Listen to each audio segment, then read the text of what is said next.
السلام عليكم. كارثة ومصيبة دخلت بيت كل واحد فينا.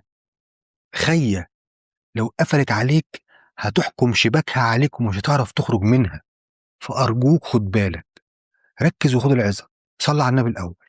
حكايتنا حصلت السنة اللي فاتت 2025 في الشرقية، بالتحديد في مركز كفر صقر. الحاجة رسمية، واحدة سِت كبيرة عندها 60 سَنة وصاحبة مرض، يعني عندها أمراض بقى الشيخوخة وكِبَر السِن، اللي هو السُكّر والكبد، ومؤخرًا عافاكم الله جالها المرض الخبيث، السرطان، وللأسف قاعدة لوحدها. أي نعم عندها 4 أولاد بس كلّهم متجوّزين وبعيد عنها، ليها بنت متجوّزة في القاهرة، وبنتين متجوّزين في دولة عربية ومستقرّين فيها، وابنها الصغير مستقر في دولة عربية تانية. ابنها بيروح وبييجي عليها، يعني كل 6 شهور بيروح وبييجي عليها، وكذلك بناتها، لكن هي في العموم قاعدة لوحدها، والزوج متوفي من زمان. ست طيبة جدًا ومحترمة وسيرتها حلوة وحسنة وكل الناس بتحبها أوي، ومش الناس بس حتى الحيوانات. سبحان الله، الست دي فيها عادة إنها يوميًا لازم تنزل تأكّل الحيوانات اللي في الشارع. زي قطط، كلاب، تنزل تحط لهم أكل، بل كمان كانت تشتري وتطبخ لهم وتنزل تودّي لهم. عاملة كده في الشارع في الحي عندهم كل 30، 40 متر حاطة زي صحون أو حاجات بتحط فيها أكل ومَيّة للقطط.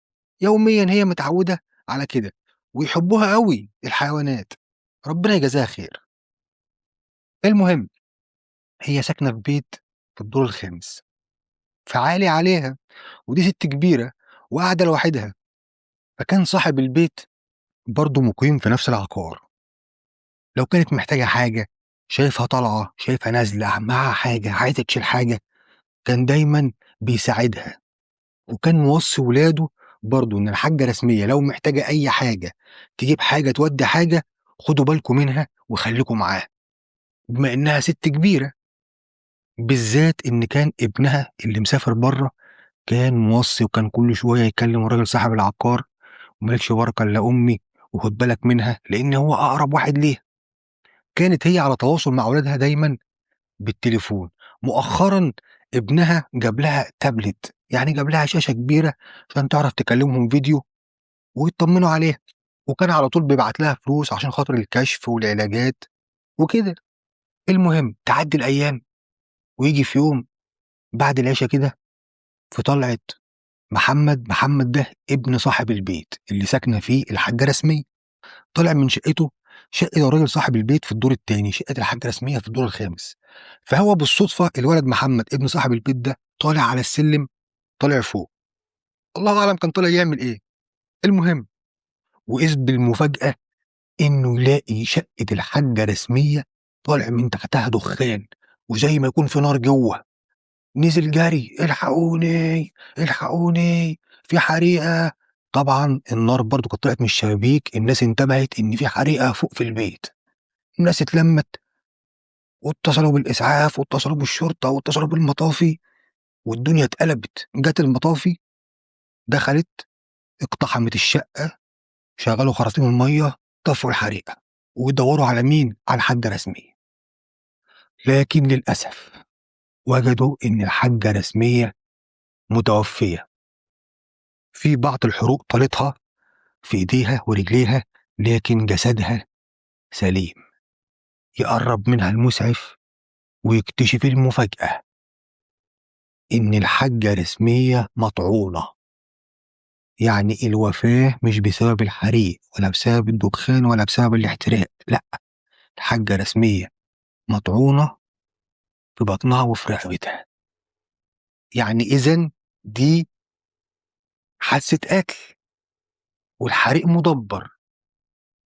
بسرعة طبعًا اتصلوا بالشرطة والشرطة جات وتعاين، عاينوا الجثة والّا بالفعل دي حادثة قتل وحريق مُدبّر. أول حاجة فكّروا فيها البيت فيه كاميرات، جُم يبصوا على الكاميرات لقوا الكاميرات مكسورة، حد مكسّرها وشايلها، يعني حد لعب فيها، كاميرات البيت كُلّه. لكن إرادة ربنا إن اللي مكسّر الكاميرات مفكّر إن هو لمّا يكسّرها يبقى هو كده عطّلها. طب ما الهارد الأساسي اللي هو متخزّن عليه التسجيلات موجود، ودي إرادة ربنا في كشف الجريمة بسرعة. في يومها اتكشفت الجريمة. مين بقى كان آخر واحد داخل عندها والكاميرات جايباه؟ محمد، ابن صاحب البيت، الشاب ابن صاحب البيت، اللي هو المفروض هياخد باله منها، ده آخر واحد دخل عندها. محمد، أيوه، محمد كان طالب في الثانوية العامة، عنده 17 سنة. نرجع ورا شوية، محمد من فترة حاله اتشقلب، يعني لا عاد بيذاكر ولا عاد مهتم بمدرسته ولا بدروسه، وبقت مصاريفه كتيرة وبيضيّع فلوسه في الفاضي، وكل شوية عايز فلوس وياخد فلوس الدروس يصرفها ويطلب تاني. ألا، الواد ده إيه اللي فيه؟ اللي زاد وغطّى، فلوس تكون موجودة في البيت تختفي. يسألوا الولاد، محمد هو الكبير واخواته صغيرين، يعني مش هياخدوا، محمد هو اللي في سن الإيه، اللي ممكن ياخد. المهم يسألوا الولاد، لأ ما خدناش. ألا، أمّال مين اللي بياخد؟ والفلوس دي بتروح فين؟ ومبالغ، يعني مرّة يختفي 1000، 2000، 5000. الموضوع كبر وزاد عن حدّه. يواجهوا محمد، محمد ينكر أنا ما خدتش. أمّال هو في عفاريت بتخش البيت؟ اللي زاد وغطّى إن الدهب بتاع والدته اختفى. هنا بقى الدنيا قامت، تعالوا، الدهب راح فين؟ في حلق وغويشة ناقصين، راحوا فين؟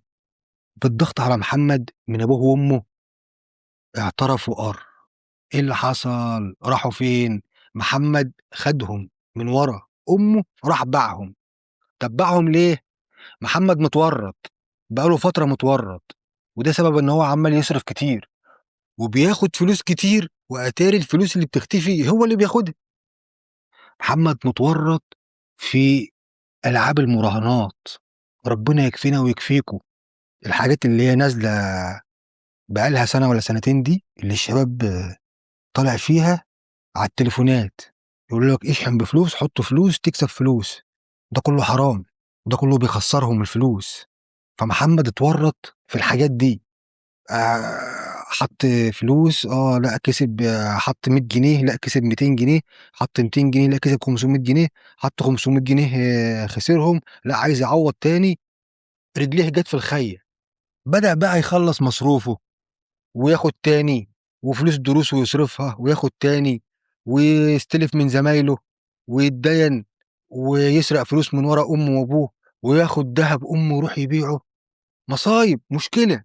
المهم لمّا اتقفش آخر مرّة في حوار الدهب زنّقوا عليه خالص بقى، أنت لا هتاخد فلوس ولا، قفّلوا عليه الدنيا. ما فيش لا فلوس ولا بتاع ولا كلام من ده. طب ما أنت سايب معاه التليفون، أنت كنت خُد منّه التليفون، السبب الرئيسي اللي وحْله، السبب الرئيسي في المصيبة اللي هو فيها. المهم محمد دلوقتي اتقطع عنّه المصروف، اتقطعت عنّه الفلوس، وعايز يلعب، عايز يعوّض وعايز يجيب فلوس. يعمل إيه؟ فكّر في السِت الغلبانة اللي ساكنة فوق في الدور الخامس لوحدها. قال لك ده ابنها بقى باعت لها تابلت جديد، وبيبعت لها فلوس، وبتنزل تأكل قطط وبتاع، ده حالتها مرتاحة، ده معاها فلوس. فجه في اليوم ده بقى محمد بقى عمل إيه؟ خطط لجريمته. طالع هو عارف هيعمل إيه، خد سكينة معاه وطلع. الكلام ده كنا بعد العشا في اليوم ده. خبط عليها، يا حاجة رسمية يا حاجة رسمية. الست الوحيدة أنت عايز منها إيه؟ المهم الست جوه، طب مين اللي خبط عليا يا وليه؟ عيالي كلهم مسافرين، خلاص إحنا بقينا بعد العشا وهانام، مين اللي هييجي لي دلوقتي؟ المهم بصّت من العين، شافت محمد ابن صاحب البيت، هي عارفاه، فمحمد مش غريب، هي زي أمه أو زي جدته، فعادي لمّا شافت الولد اتطمنت، ففتحت. إيه يا محمد يا ابني خير؟ قال لها باقول لِك إيه يا حاجة، هو أنتِ أكّلتِ القطط النهارده، حطيتِ لهم أكل في الشارع؟ قالت له قطط حطيت لهم أكل؟ آه، حطيت لهم يا ابني. الله!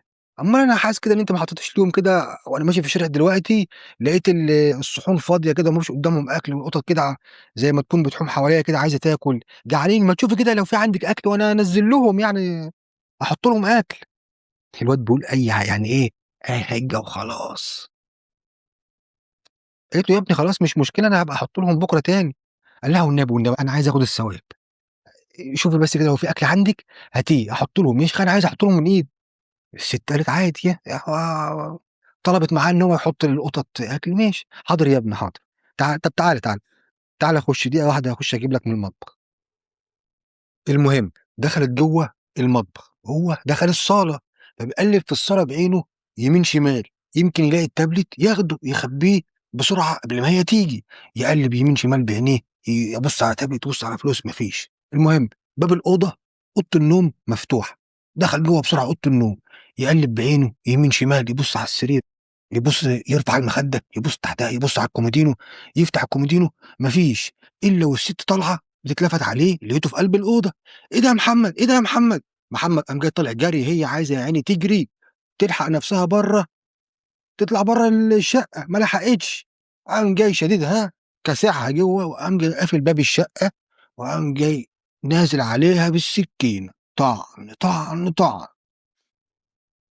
طعنها في بطنها وفي صدرها وفي رقبتها، والست نزلت الله يرحمها صريعة، قام جاي شايلها حطّها على كنبة ودخل الأوضة، فضل يدوّر، يدوّر، يدوّر لحد ما اتلقى مبلغ مالي تقريبًا 5، 6000 جنيه والتابلت برضه لقاه وخدهم، وقبل ما ينزل جاب زيت من المطبخ، هو نقلها على الكنبة ليه؟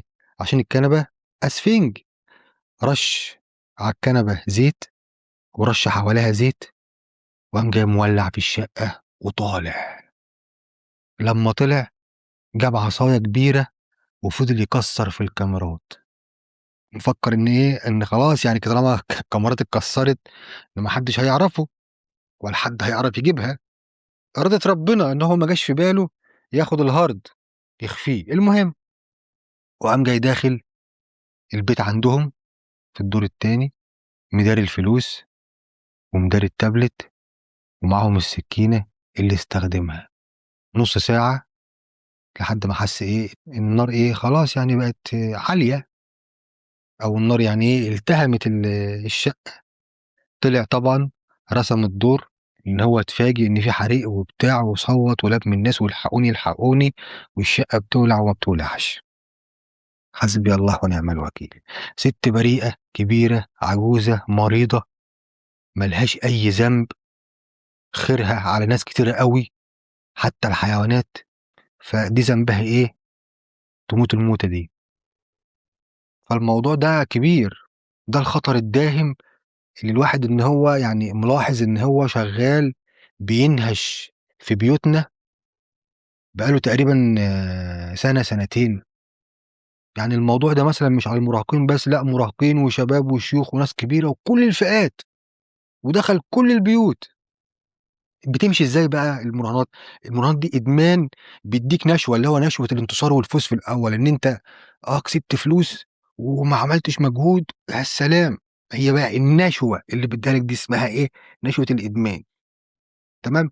بتخش بقى في دايرة بقى الخساير بعد كده، ما أنت أمّال هم إيه، ده هم راسمين لك خَيّة بيجيبوا رجليك بيها، بعد كده بقى تخش تستلف، الاستلاف كتر عليك والديون كترت، بتدوّر بقى على أي حاجة عندك في بيتك تبيعها، ما عادش عندك حاجة تبيعها وديونك كترت، تعمل إيه بعد كده؟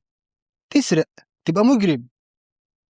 وطبعًا المشاكل الأسرية حدث ولا حرج، خلاف أزواج مع زوجات، خلاف أبناء مع الأب والأم، وبيولد كدب ونفاق وسرقة واحتيال واكتئاب من تراكم الديون، وبتوصل في الآخر لخراب بيوت وطلاق.